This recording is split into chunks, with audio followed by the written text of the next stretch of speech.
ভূমি তথ্য বাতায়ন বা land.gov.bd এই ওয়েবসাইটে অ্যাকাউন্ট তৈরি করার পর আপনি যখন আপনার এনআইডি দিয়ে সেই অ্যাকাউন্ট ভেরিফিকেশন করতে যাবেন, তখন যদি আপনাদের এই মেসেজটি চলে আসে যে এনআইডি ইতিমধ্যেই বিদ্যমান রয়েছে, তখন আপনি কিভাবে আপনার এনআইডিটি ভেরিফাই করবেন আপনার এই নতুন মোবাইল নাম্বারে।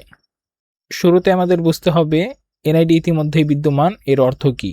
এর অর্থ হচ্ছে অন্য কোনো মোবাইল নাম্বারে অ্যাকাউন্ট রেজিস্ট্রেশন করার পর উক্ত এনআইডি নম্বর এবং জন্ম তারিখ দিয়ে অ্যাকাউন্ট ভেরিফিকেশন করা হয়ে গেছে, এই জন্য এখানে এনআইডি বিদ্যমান দেখাচ্ছে।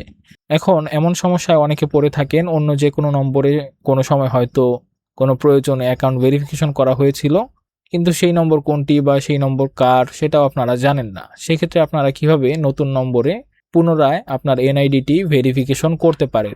এখান থেকে দেখুন একটি অপশন রয়েছে, আপনি কি এই এনআইডি ব্যবহার করতে চান? এখান থেকে আমরা হ্যাঁ অপশনে ক্লিক করব।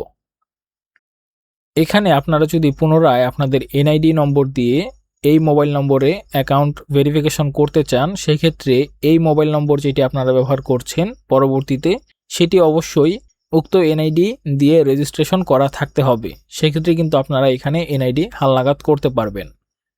তারপর এখান থেকে আপনাদের জাতীয় পরিচয়পত্রের প্রথম পাতার ছবি এবং দ্বিতীয় পাতার ছবি আপলোড করে দিতে হবে। আপনারা এখানে জেপিজি, পিএনজি অথবা পিডিএফ ফাইল আপলোড করতে পারবেন, যার সর্বোচ্চ সাইজ হবে 2 MB।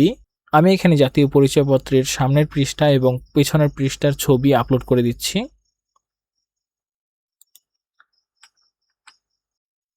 জাতীয় পরিচয়পত্রের সামনের এবং পেছনের পাতার ছবি আপলোড করার পর পরবর্তী অপশনে ক্লিক করব।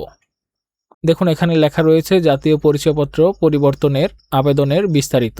এখানে কোনো কিছু লেখা নেই, তার মানে আমাদের ভেরিফিকেশনটি হয়ে গেছে। আমরা এই পেজটাকে পুনরায় লোড করব বা রিফ্রেশ করব।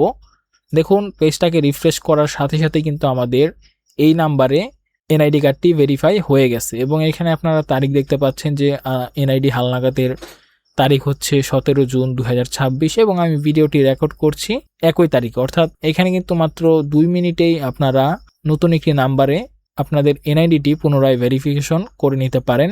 সেক্ষেত্রে অবশ্যই এই নতুন মোবাইল নাম্বারটি এই এনআইডি দিয়ে রেজিস্ট্রেশন করা থাকতে হবে।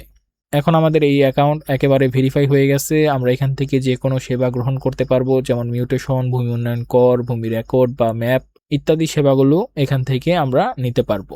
আশা করি ভিডিওটি আপনাদের উপকারে আসবে। এমনই গুরুত্বপূর্ণ ভিডিওগুলো পেতে আমাদের চ্যানেলটিকে সাবস্ক্রাইব করুন, পেজটিকে ফলো করুন। ধন্যবাদ সবাইকে।